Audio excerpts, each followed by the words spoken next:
New Jersey के बीचों बीच एक ऐसी जगह है जो नक्शे पर तो है, पर जिसकी कहानियां कहीं ज्यादा गहरी हैं।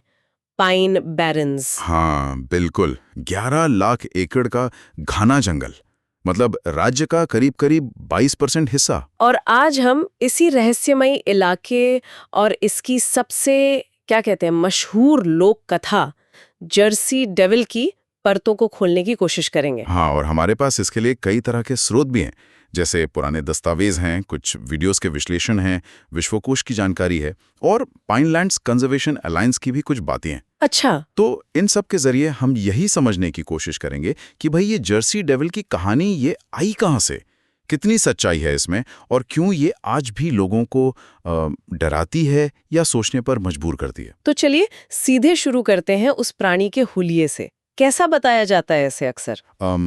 ज्यादातर जिक्र ऐसे होता है कि इसके खुर हैं, 2 पैरों पर चलता है और हाँ, उड़ भी सकता है। उड़ सकता है? हाँ, आमतौर पर बताते हैं कि सिर घोड़े या बकरी जैसा है, पंख चमगादड़ जैसे बड़े बड़े, सींग भी हैं और पंजों वाले छोटे हाथ हैं, पैर खोर वाले और पूंछ भी है कांटेदार। बाप रे। और कहते हैं चलता बहुत तेज है, बिजली की तरह, और उसकी चीख चीख तो कहते हैं रूह कंपा देती है। और इसके जन्म की वो जो कहानी है मदर लीड्स वाली, वो तो शायद सबसे ज्यादा फैली हुई है। हाँ बिल्कुल, 1735 की कहानी है वो। कहते हैं मदर लीड्स नाम की कोई महिला थी और जब उनका 13वां बच्चा होने वाला था तो वो शायद बहुत परेशान थी या ठकी हुई, और उन्होंने गुस्से में या दर्द में कह दिया ये शैतान बने। और फिर कहानी के हिसाब से बच्चा तो नॉर्मल पैदा हुआ, पर देखते ही देखते उसके पंख निकल आए, सींग आ गए, खुर बन गए और उसने घर वालों पर ही हमला कर दिया और फिर चिमनी से उड़कर सीधा पाइन बैरन्स के जंगल में गायब हो गया। सुनने में कितना अजीब लगता है, लेकिन एक दिलचस्प बात यह भी है कि शुरू में इसे जर्सी डेविल नहीं कहते थे। सही, पहले लीड्स डेविल नाम ज्यादा चलता था। हाँ, तो लगता है ये कहानी सिर्फ एक दानव की नहीं बल्कि किसी खास परिवार से जुड़ी है। बिल्कुल, ये नाम इससे लीड्स परिवार से या लीड्स पॉइंट नाम की एक जगह से जुड़ता है।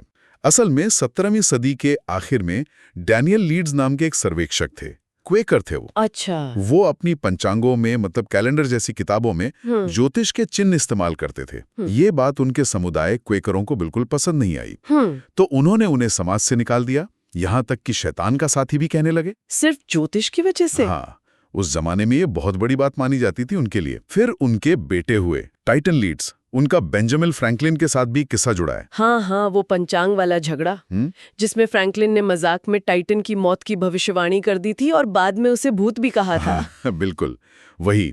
और एक और कड़ी है इसमें, डैनियल के दूसरे बेटे थे जेफेट लीड्स, उनकी पत्नी थी डेबोरा। 1736 तक उनके 12 बच्चे हो चुके थे। 12 बच्चे? तो ये उस 13वें शैतान बच्चे वाली कहानी से जुड़ता है? हाँ बिल्कुल मेल खाता है, और वो रहते भी लीड्स पॉइंट में थे। तो ये सारी कड़ियां हैं, डैनियल को शैतान से जोड़ा जाना, टाइटन का भूत कहलाना, जैफेट के 12 बच्चे होना और 13वीं की वो कहानी, ये सब मिलकर एक तरह से जमीन तैयार करते हैं जहां कोई लोकल कहानी आसानी से इस बदनाम होते परिवार से जुड़ सकती थी। और उनके खानदानी निशान पर भी तो कुछ ऐसा ही था। सही पकड़ा, उनके फैमिली क्रेस्ट पर एक वाइवर्न बना था, जो एक ड्रैगन जैसा पंखों वाला जीव होता है, काफी कुछ जर्सी डेविल के विवरण जैसा। ये तो गजब का संयोग है, या शायद संयोग नहीं, पर सिर्फ कहानियां थोड़ी हैं, इसे देखने के दावे भी तो हैं।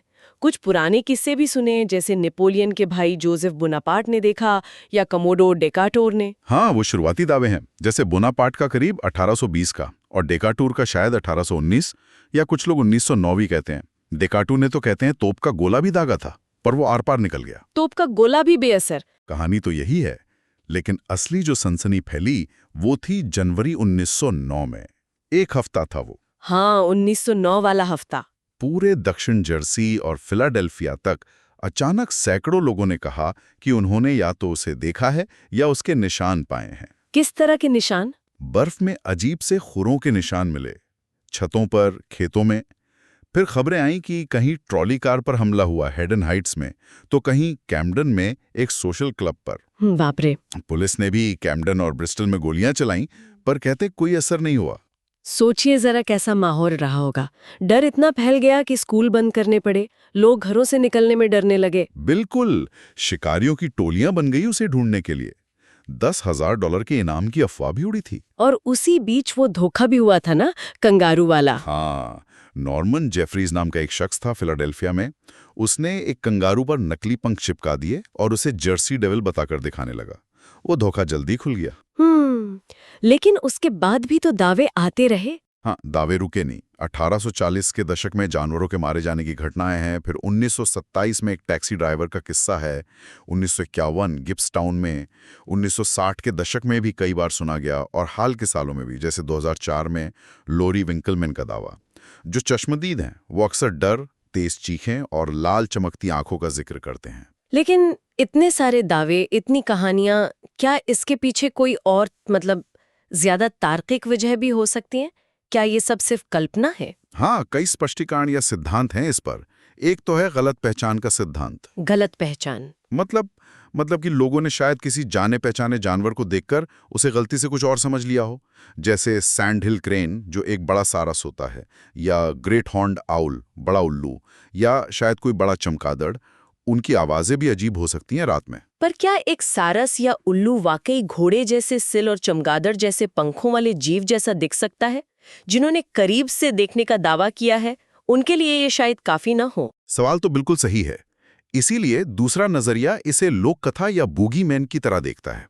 Boogie man? हाँ, मतलब हो सकता है कि पाइन बेरन्स के जो स्थानीय निवासी थे, जिन्हें पाइनीज भी कहते थे, उन्होंने बाहरी लोगों को डराने या अपने इलाके से दूर रखने के लिए ये कहानियां गढ़ ली हों। वो इलाका हमेशा से थोड़ा कटा हुआ और दुर्गम रहा है। अच्छा, ये भी एक पहलू है। और 1909 की जो घटनाएं थी, उन्हें कई लोग मास हिस्टीरिया यानी सामूहिक उन्माद का उदाहरण मानते हैं। डर का माहौल बन गया और फिर हर कोई उसी चीज को देखने लगा। ये भी मुमकिन है। और धोखेबाजी को भी नहीं भूलना चाहिए, जैसे वो कंगारू वाला किस्सा था। बाद में एक आदमी ने यह भी माना था कि उसने मजाक में नकली पैरों के निशान बनाए थे। तो कई चीजें मिलकर इस कहानी को बनाती हैं। बिल्कुल। और ये सब उस जगह पाइन बेरन्स की अपनी एक रहस्यमयी पहचान से भी जुड़ता है। वो एकांत, वो वीरान पड़े शहर जैसे बैटस्टो, वहाँ की दूसरी कहानियाँ जैसे कैप्टन किड का खजाना या ब्लैक डॉक्टर की कहानी, ये सब मिलकर उस जगह को एक अजीब सा, थोड़ा डरावना सा माहौल देते हैं। सही कहा। तो ये जो जर्सी डेविल की पहेली है, वो असल में लोक कथा, इतिहास की कुछ परतें, शायद कुछ गलत पहचान, शायद कुछ धोखे, और सबसे बढ़कर पाइन बेरन्स के उस अनोखे जंगली माहौल का एक जटिल मिश्रण है। एक रहस्य जो आज भी, इतने सालों बाद भी जिंदा है। और सोचने वाली बात आखिर में यही रह जाती है कि इतने वैज्ञानिक तर्कों, इतने ऐतिहासिक स्पष्टीकरणों के बावजूद ये कहानी इतनी मजबूती से क्यों टिकी हुई है? इसका ये जिंदा रहना, ये हमारे आसपास की अनजानी जगहों और अनसुनी कहानियों के साथ हमारे गहरे रिश्ते के बारे में आखिर क्या बताता है?